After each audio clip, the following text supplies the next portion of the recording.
Hi there. I'm Stephanie Mann at the Safe Kids Now show, and I am so happy to have you join us today because we have a wonderful guest, someone that I've known for about 25 years. Oh my goodness, David.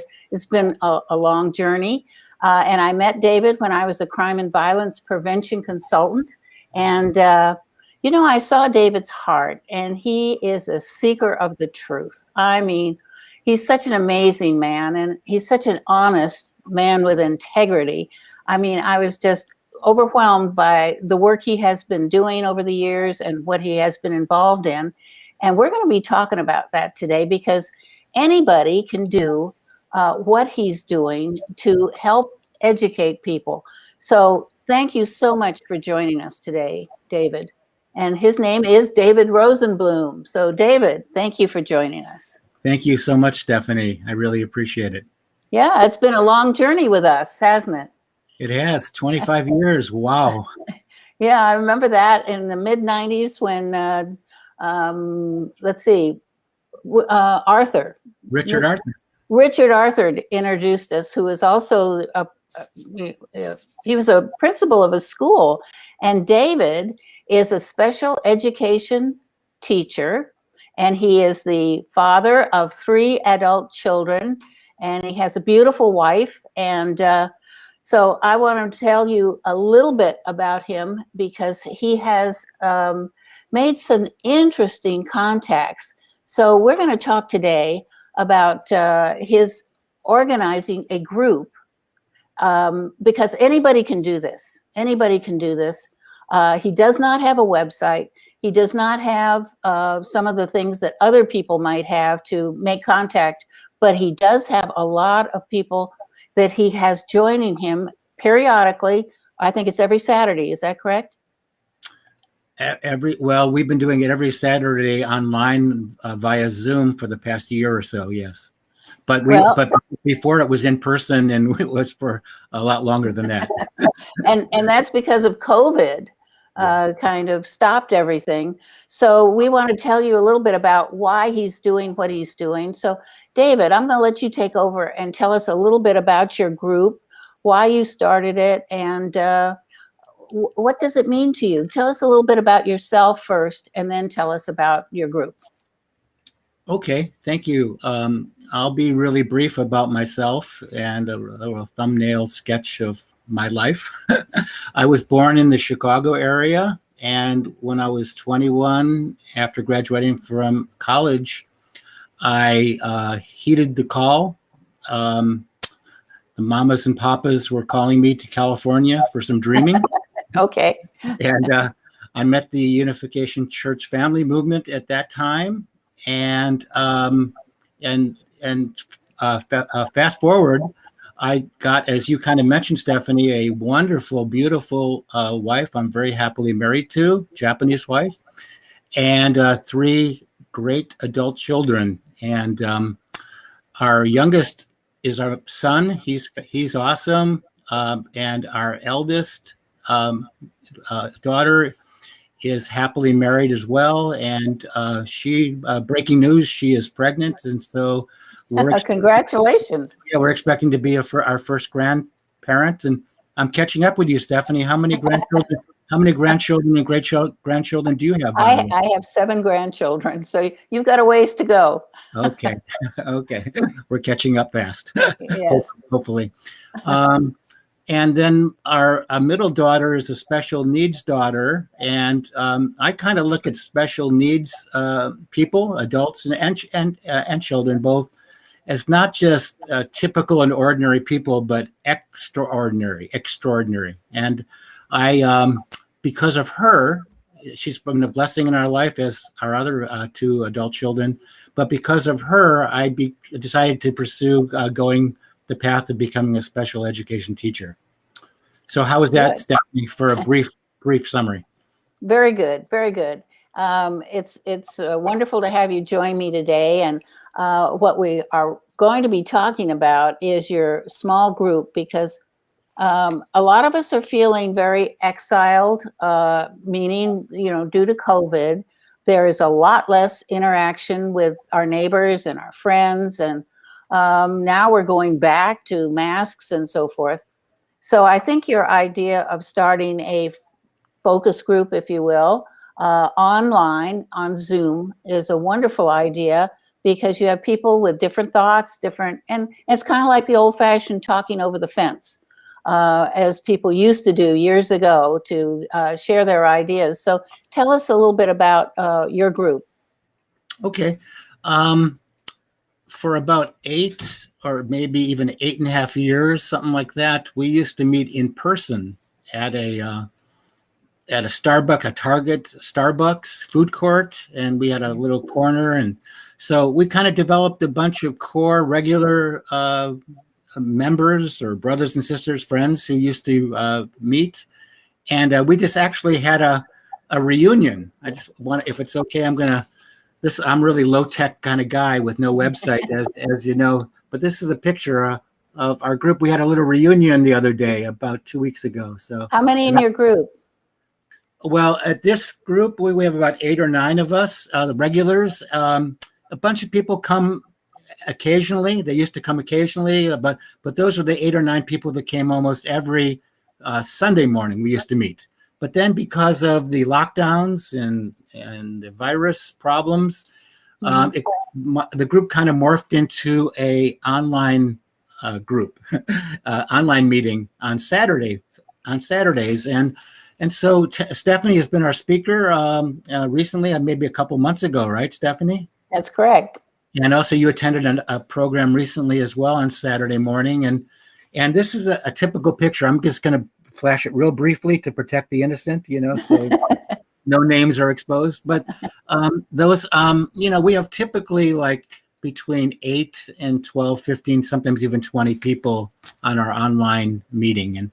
And the purpose of it is to actually be a forum for friends, and not everybody's a member of our faith community, although most people are. But it's a forum for people to share their honest heart and thoughts and what's going on in life. And we often broach the contentious issues too, trying to be civil, and because we need to talk about what's really on our minds and hearts, and that's kind of the elevator talk of the purpose of our group. Well, that's a good purpose, because a lot of times we only hear from 1 or 2 people, especially during this COVID time. And we really need to broaden our base and listen to more people. And I think you can use Zoom for 40 minutes without even paying any fee so anybody can do this. Is it hard to get on Zoom? No, it's not hard to get on Zoom. I had to pay a little bit of money so that after 40 minutes we wouldn't get cut off. So I do that, and I combine that with my job as a special education teacher, a Zoom account, which I pay out of my own pocket usually. But no, Zoom is accessible to almost anybody that has a computer and can access online. So it's a real good forum. There's other ways to do these kind of things as well. My particular group, and I don't like to say my because it's ours. I don't want to dominate too much, although people that come on sometimes, you get a wide range of people, cross section. Some people think I talk too much and dominate too much. Other people think it's anarchy and I should control things a little bit more, But I figure I'm probably in the right zone because you hear things from both sides, But that's a good sign, actually. It's a good sign. You hear from both sides. Because you're not too this way or that way, you're right down the middle, as you said. Well, exactly. Now, what motivated you to start this group to begin with? Well, I think because, like most things in life, in my opinion, people do things out of self-benefit. It's not necessarily selfish, because we all want to do things that benefit ourselves and hopefully others at the same time. So I was feeling the need to have friendships, right. People to talk to meet with, It's so much confusion and contentiousness and problems in the world, in our lives, and even in our, communities, even people, our organizations, sometimes the problems are existing. You need someone to talk to and work things out and vent with and share with. And hopefully come up with some solutions as well. You know, there's so much talk about mental health today, and I think this is one way to help people share their ideas and get ideas back to keep themselves healthy, not just mentally, but spiritually healthy. Talk is good. Communication is important for all of us, and I'm just wondering. What do you see as the benefits for having this group? Because there obviously are benefits, or you guys wouldn't have been doing this for a year. Oh, yeah, that's true. As you know, there's usually a shelf life for most groups of friends or colleagues or people that get together. Like I know when you did your program addressing the crime wave in your city of Orinda back in the day, you met with neighbors and friends, but it lasted maybe a couple of years, right? Mm-hmm. And that was it. At least. You solved the problem after 2 or 3, 4 years, and then, hey, go our separate ways. But this is something that's gone on for 10 years. I mean, for the online as well as the in-person one. And so there's a real shelf life. If people feel welcome, kind of like the TV show Friends, where everyone knows your name. It's kind of nice to have friends, where people listen to you and know you and are happy to see you. And so that kind of consistency is really important. Also, and it can become a habit, like you want to be with your friends every Saturday or Sunday morning or whatever time you might choose to meet. Also, you need to have some fun and excitement. And I say feeling God's spirit, as a religious person or someone who's trying to be a religious person, you want to feel the spirit. You want people to come back. And so did they have an enjoyable time? And then, and they obviously do, the ones that are coming back. And then I believe also in the collective wisdom of people. It's like often we have leaders, I'm not going to get into politics, but or whatever. They're often telling us what to think, how we should yeah. think. But you know what? I'd rather think for myself and learn from my friends and research things myself, as well as consider what the high honchos are telling us as well. I think that's so wise, David, because we have to take a little break at this point, and we are on a new network right now, covering 500 stations. When earlier we've been doing 40. So now we have some commercials. They're not very long, but we will take a break, and I'll get back to you in just a minute because I want to ask you not just politics, but I want to ask you a particular question about the media, because I think it's so important for all of our mental health today. So we'll be right back. Don't go away. That's right. You're listening to All About Us Radio. We're live streaming 24/7, playing old school versus new school. Follow us on Facebook, Twitter, Instagram at AAU Media, and visit our website www.aaumedia.com. Call us at 1-833-369-1444 extension 1 and leave us an inspirational message or request. You're listening to All About Us Radio. You're listening to All Oh, we're back. That's the first time we've had a commercial. So I'm happy to have AAU Media supporting our network and supporting us in our conversation. Now I want to ask you, because I am getting so many people saying to me, I don't even listen to the media anymore. It's so depressing, or I think the country is going to a very bad place. I had another word in mind that I hear. But anyway, people are very concerned about the national media, not so much the local media, but the national media and their constant reference to COVID over the top. We all know what we're supposed to do with COVID. We're supposed to do this and that and the other thing. Or we hear all the time about politics and politicians. So what I love about what you're doing is that you are talking with people across the your network, and they don't always agree on everything, which they shouldn't. We all have different opinions, but the media has gone so far talking about those two subjects, the politics and the COVID, that we hardly feel, well, as I said, most people I'm listening to are saying things like, I'm not listening to those guys anymore. I'm sick of it. So this gives us a breath of fresh air. So what do you think about that?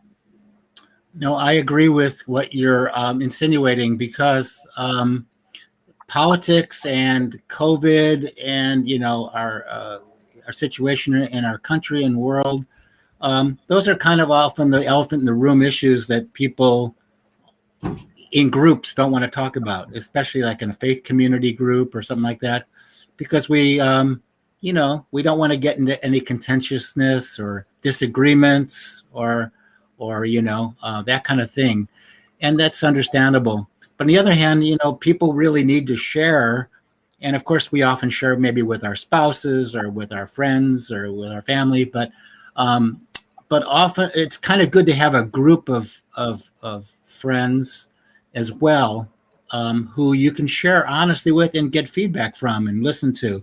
And if you just listen to the mainstream news, you're only going to get one side of a lot of issues, and that's problematic. So it's good. It's good to hear different sides. Yes, and I might remind our listeners that if you have any questions, just write them in our chat box, and I will share that information with David, and we'll see if we can't come up with some answers for you. David, you mentioned to me a while back about how you got into finding your niche, how you decided to move in increasing communication, and you had a specific way you did it. So tell us a little bit about that. Great. Yes. Actually, you were a part of that. You and Dr. Barbara Williams she was a big part of that, because you gave a couple of presentations over the years at our faith community, at our Barry Family Church community. Remember those, Stephanie? Oh, no, absolutely. I can't forget them. They were wonderful. It was great to meet everybody there. And that was in San Leandro, California, right? Correct. We miss you out here in the Bay Area. Come back from Las Vegas, Stephanie. I'll be back one of these days. But go ahead. But anyway, what I learned at one of those workshops was the spiritual gift survey. And Dr. Barbara, she taught me, I actually took that seriously and checked out the website because I wanted to know what my spiritual gifts are. And right. I took it. It's a free thing. I have the link if anybody wants to know it. Contact me at my high-tech email address or Stephanie as well. But I did that, and I learned that my strengths and for a potential ministry were in exhortation, in encouragement. I had the heart to want to bring people together and bring reconciliation. That kind of gifts that I had based on the survey I took. And what that did is lead me to the group that I started. And also the lessons as a special educator, you kind of are always working with not just kids and people, but also parents and administrators and fellow teachers. And, so you're always doing these group dynamics. So I decided to start, and it started very informally, just meeting for coffee at McDonald's or whatever we did. And then it kind of grew into something that we've described. Wow. Well, this survey that you mentioned, can you give us or tell anybody, or so we can put it into the chat box, sure, what that link is?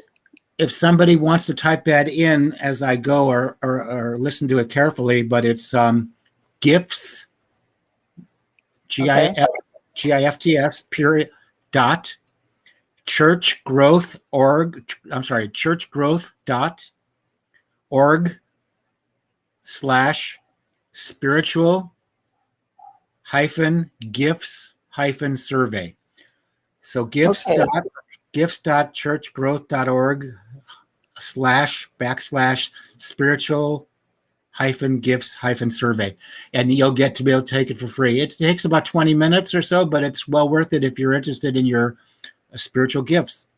You know, I noticed many people are really trying to figure out, why am I here? What am I supposed to be doing there? I hope you can see that, because it's up on the website here.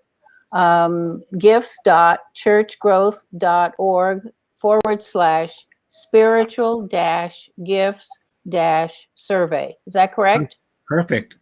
Okay. So if you want to take that test and find out what your gifts are, so that maybe you can move in a little different direction, hey, why not? At least give it a try and see if you can find your own way of moving in that direction. So, Amen. And I want to thank Dr. Barbara. I know she and some other wonderful people are tuning in right now. So thanks, Dr. Barbara. yes, let's see. Any questions from anybody? Please write them in the chat box, because David's here to answer any questions about, how you get started with a group. And generally speaking, did you just start by asking your friends to join you at the coffee, having a coffee, and then it grew from there? Is that how it started? It started very organically, organic coffee and all. Yes. Okay. So ask a few friends. And one of the biggest problems I am hearing about is loneliness, especially among the elderly. And people of all ages can do this. But if you're living and you're feeling isolated, consider starting a support group. Do you have a name for your group, David? No, we played with that for a while. We called ourselves the ungroup for a while. Ungroup. The ungroup. Because a lot of people, especially the people I hang out with, don't want to be part of another group. They have enough groups, right? Well, that could be true too. This isn't a group. This is just a bunch of friends getting together. Yeah. I like that. Yeah. Well, what else would you say about your group that maybe you haven't shared with us yet? Okay. I do want to mention that there's literally thousands or more different ways to do a group, a beneficial group. And one size doesn't fit all, obviously. Mm-hmm. This is something that matches my heart and calling and personality. But people find solace and happiness by themselves, with God, in the garden, in the mountains, different ways to do it, and get together with friends and family.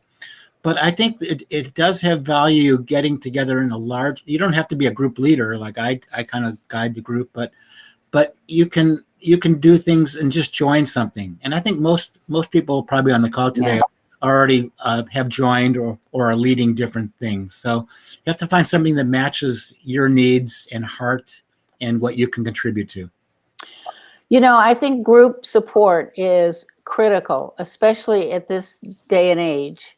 And if you don't have any group support, it affects people in different ways. As a matter of fact, I had a call. I wrote an article for a newspaper about the importance of neighbors. And the newspaper had a call from a lady in Richmond, California, and she said she disagreed with me. And so I called her back and talked to her. And I even went over to see her in Richmond, which at that time wasn't too far away, because she asked me to come and see her. And I must tell you, I saw a lady, and she used to be a teacher. I remember that. And all of a sudden, she looked at me and she said, "Did you hear that?" And I said, "Hear what?" And she said, "The TV is talking to us." And I said, "Oh, well, the TV wasn't even on." She had become so isolated, so alone, that even the barking dog early in the morning, she said it was her neighbors that were getting the dog to bark to wake her up. She was that paranoid. it always kind of broke my heart because I said, I suggested to her that she get involved in something because her mind was fixating on all the little things. She was too fixated on herself. And I think this is a problem with all of us at some point. We get so caught up with where we are that we need to break that and think about how do we help other people? How do we get involved with others? And what do you think about that? No, I agree. And along with that question from Cecily about my spiritual primary gift, and also Dr. Barb about helping others find their calling and values in their life is a great gift. You see, I don't try to get my the friends that come on that come to our meetings online now or in person before to do anything in terms of projects and things. And now we do network, and we hear the different programs and projects, and people are free to join, and we encourage people to work together and help each other. But we're not trying to accomplish any one goal, except that I'm investing in each and every person. I think, like, when you invest in friends, when you invest in your family, when you invest in your relationship with God, I think the personal investments, that's my program. That's my that's what makes it work. And Rebecca here, she mentions helping others find and live their own personal values is a true gift. God bless you, David. What a nice message. Thank you, Rebecca. Yeah, thank you. That's Rebecca. Thank you, Rebecca. Yeah. And Cecily said, yes, miss you in California. And she says, hi, David. That's miss you, because I am in California. I'm in the Bay Area. Yeah. Well, anyway, that's Cecily. And let's see, what else have we got here? Oh, what's David's primary spiritual gift? I think you covered that to some degree. I kind of did. I just want to mention that perhaps the most important thing is to recognize others, just like Rebecca was saying, investing in others. So when I met Stephanie, we just kind of clicked as friends. We had a mutual friend, and kind of like on Facebook, you have enough mutual friends and you click the friendship button, and you become friends with somebody you don't know, but through a mutual friend, and Stephanie and I really hit it off, and I'm so grateful to Stephanie, because you are a mover and shaker. You are a doer. A lot of us like to talk the talk, like I'm maybe one of those people, but you walk the walk and work the work, and I'm so grateful to be part of your life, Stephanie. So to be able to recognize that goodness in others and help support in any way I can, I think that's maybe one of my spiritual callings. Well, all of us have so many gifts. I mean, we don't even know how many gifts unless we search for them, unless we explore, what are our gifts. So I would encourage anyone to go to the gifts, churchgrowth.org, to look for your own spiritual gifts. So I encourage you to do that test. It's only about it'll take a few minutes, but it was very worthwhile for David, as he said, because I think it made some real changes in your life, did it not? It really did, because I didn't know how to make my offering. And, that's kind of like religious, church talk, how to make an offering at the altar or whatever. But, all of us need to use our gifts. If you are a God-believing person, you know that God has given you unique gifts. All of us do have that. And we have to find a way to be able to share them and use them. And I was struggling at that time. And so you caught me at the right time, Stephanie. Thank you. Well, Rebecca says, I love this presentation. Well, thank you, Rebecca. And let's see, Barbara says, investing in people, so good. So that's great. And Terry says, David, you are an awesome friend. You live your talk. And he does. That's what it's all about, living our talk. So do you have some final thoughts that you would like to share with the group? Sure. I was kind of advertised as a special education teacher, which I am, although we talked mostly about the groups that I'm involved with. But I learned a lot of things from special. We're all special. Everyone, by the way, has abilities and disabilities, strengths and weaknesses. So how to be able to see that in others. So I was able to use, in my mind, those things, and then for my ministry. Not that the people are special needs people, although some people like me maybe have some special needs and attention issues and need to drink a lot of caffeine coffee. That's the other thing is like when you get together, you have to have fun and have you have to have some humor along with all the serious stuff, which is important too. At times you need to have fun and enjoy being with each other, and so it's important to. Some people need that cup of caffeine in the morning, like me, to do that. But yeah, I just want to really encourage everybody to find their calling. I think everybody on this call, for the most part, probably already has. They're already active and doing a lot. And I just want to encourage people in any way I can. I shared what I'm doing. A lot of people are doing a lot more than me. So thank you, Stephanie, for having me on. I have some recommendations. Somebody just entered the chat that I'd like to encourage you to have on sometime, that I'm reading his story, and I'm not going to mention his name, but I'm going to encourage you to have him on sometimes, Stephanie. Okay, that would be great. Well, listen, I want to thank you so much for joining us today. It's been a pleasure to have a chance to listen and talk and share information with other people. And we now have 500 stations, so this is going out to a lot of different people. So hopefully they will take the test, and we'll find their own niche, because we need more people that are helping each other. And to tell you the truth, I am seeing a lot of good things happening, and I'd like to send that message to everybody, that there is, the media gives you a lot of bad messages, but there is so much going on behind the screen, like the Wizard of Oz. Yes. I mean, there's a lot going on that nobody hears about. And Barbara says, I'm going to mention this because when we discover our God-given gifts, we develop our gifts, and then we give ourselves to God, and He gives us to the world. Well, what a nice, beautiful thought. Well, thank you. That's a wonderful way to end the show. So I want to thank you so much for joining me today, David. And I will see you later. And I will talk to our audience for just a moment to give you an idea of who is going to be our guest next week. So thanks again, David, for joining us. Our guest next week is Ken Walther, and he started a group to rescue girls from sex trafficking. And he works with his wife, Lena, to save children and to prevent children from becoming victims.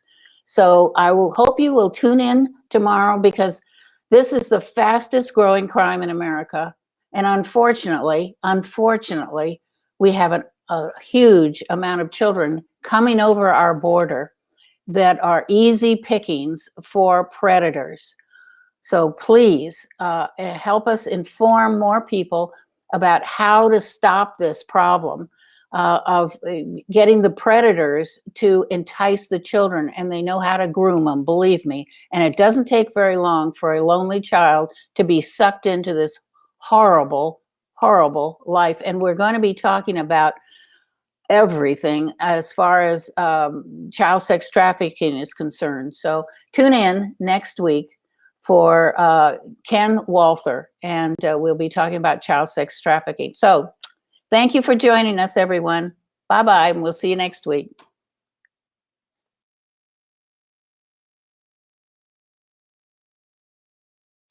You're listening to All About Us Radio.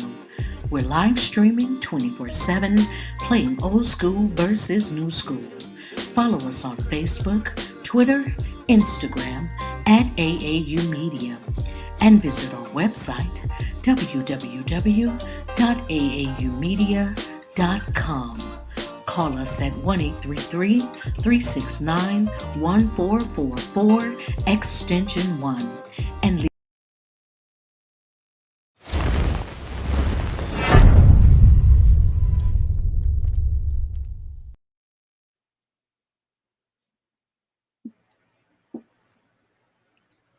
Hey, Stephanie. Hi, thanks so much, David, for joining me today. I enjoyed That was wonderful. Thank you. Those were great questions. And we could have spoken for hours and hours about lots of stuff, right? it. Yeah, we'll do it again sometime, okay? Yeah. You know the person I'm going to encourage you to have on? Terry. Yeah. Now, Terry, the problem with Terry is